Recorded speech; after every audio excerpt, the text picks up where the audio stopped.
नमस्कार। आज हम एक नई फिल्म, नाम है बाल्टी, उस पर आए एक रिव्यू की गहराई में जा रहे हैं। हाँ, ये रिव्यू विवेक संतोष ने लिखा है और सिनेमा एक्सप्रेस में छपा है। बिल्कुल। तो रिव्यू पढ़कर लगता है कि भाई एक्शन तो भरपूर है फिल्म में, लेकिन क्या इसमें वो बात है, भावनात्मक गहराई है? यही सवाल है। और रिव्यू की शुरुआत भी थोड़ी अलग है। मतलब एकदम अंधेरा स्क्रीन पर और एक बूढ़े तमिल लोक गायक की आवाज आती है। अच्छा। हाँ, वो उन आदमियों की कहानी सुना रहे हैं जो हालात के मारे शिकारी बन जाते हैं।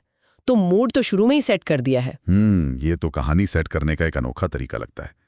रिव्यू के हिसाब से ये 19 शिवलिंगम की पहली फिल्म है बतौर डायरेक्टर। हाँ, पहली फिल्म है और कहानी केरल तमिलनाडु बॉर्डर के पास एक गांव है वेलापालियम, वहां की है। ठीक है।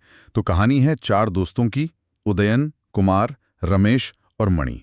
शेन निगम है उदयन और शांतनु भाग्यराज कुमार बने हैं और ये लोग अपना ज्यादातर टाइम कबड्डी खेलने में बिताते हैं। कबड्डी। अच्छा। रिव्यू कहता है कि शुरुआती हिस्से काफी जीवंत हैं, खासकर दोस्तों के बीच की वो नोक-झोंक, मजाक मस्ती। हाँ, और कबड्डी के सीन्स भी। वो सब अच्छा फिल्माया गया है। बिल्कुल। और ये कबड्डी वाला एंगल शायद इसे शुरुआत में थोड़ा अलग बनाता भी है।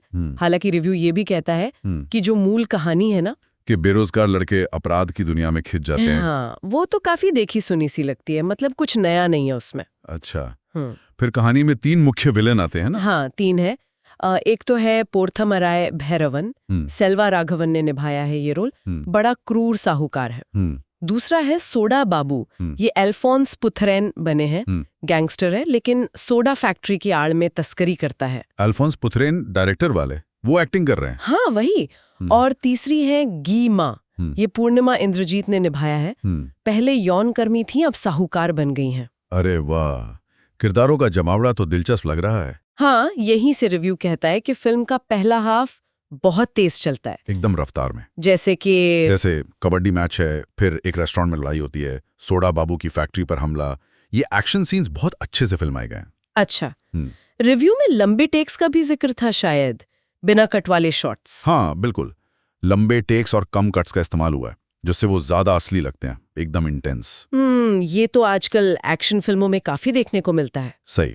और रिव्यू तकनीकी पहलुओं की भी तारीफ करता है, जैसे सिनेमाटोग्राफी जो धूल मिट्टी और पसीने को अच्छे से दिखाती है। एक्शन दृश्यों में एडिटिंग भी तेज है। और संगीत, साई अभ्यंकर का संगीत। रिव्यू कहता है कि संगीत काफी हद तक कहानी की कमजोरियों को छुपा लेता है। अच्छा, मतलब संगीत दमदार है, लेकिन यही ऊर्जा, यही बात दूसरे हाफ में कायम नहीं रह पाती। तो दूसरा हाफ गड़बड़ा जाता है। हाँ, रिव्यू के अनुसार दूसरा हाफ बहुत ही पुराना सा लगता है। वही अपमान, फिर धोखा, फिर बदला। अच्छा, मतलब कहानी प्रिडिक्टेबल हो जाती है। बिल्कुल। ऐसा लगता है कि किरदारों की भावनाओं में गहराई लाने के बजाय कहानी बस एक गैंगस्टर ड्रामा की चेकलिस्ट पूरी कर रही है। और वो गीमा वाला किरदार, पूर्णिमा इंद्रजीत वाला, हाँ, उसमें बहुत क्षमता थी ऐसा रिव्यू कहता है, लेकिन उसे भी ठीक से उभारा नहीं गया। हालांकि पूर्णिमा इंद्रजीत ने निभाया अच्छा है।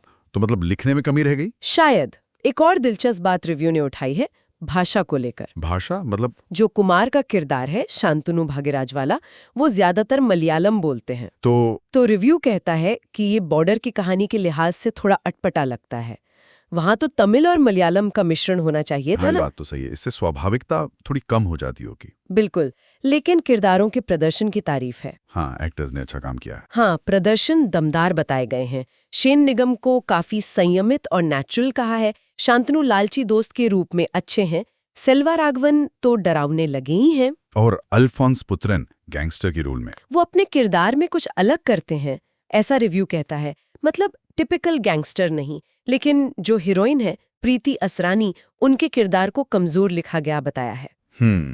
तो एक्टिंग अच्छी है पर लिखावट खासकर दूसरे हाफ में कमजोर है, यही सार निकलता है। तो कुल मिलाकर रिव्यू का निचोड़ क्या है, रेटिंग क्या दी है? रिव्यू इससे 5 में से 2.5 स्टार देता है। अच्छा, एवरेज। हाँ, मतलब निचोड़ ये है कि एक्शन दृश्यों की कारीगरी और उनकी ऊर्जा फिल्म को देखने लायक बनाते हैं। अगर किसी को सिर्फ एक्शन ड्रामा देखना है तो शायद ठीक लगे, पर कहानी और भावनाओं के स्तर पर वहां ये खरी नहीं उतरती। बाकी लोगों को ये एक दोहराई हुई कहानी लग सकती है, ज्यादा शोर, ज्यादा खून खराबा, पर जरूरी नहीं कि बेहतर हो। समझ गया। तो मतलब बाल्टी एक्शन में तो अच्छी है, पर कहानी और इमोशन में फीकी रह जाती है। दमदार प्रदर्शन और तकनीकी काम है, लेकिन चलती वही पुराने रास्ते पर है। बिल्कुल। और इससे एक सवाल भी उठता है मन में, है ना? क्या? कि क्या आजकल जो ये देहाती एक्शन फिल्में बन रही हैं, उनका फोकस कहानी और किरदारों की गहराई से हटकर सिर्फ एक्शन, स्टाइल और मतलब तड़क भड़क पर ज्यादा हो गया है?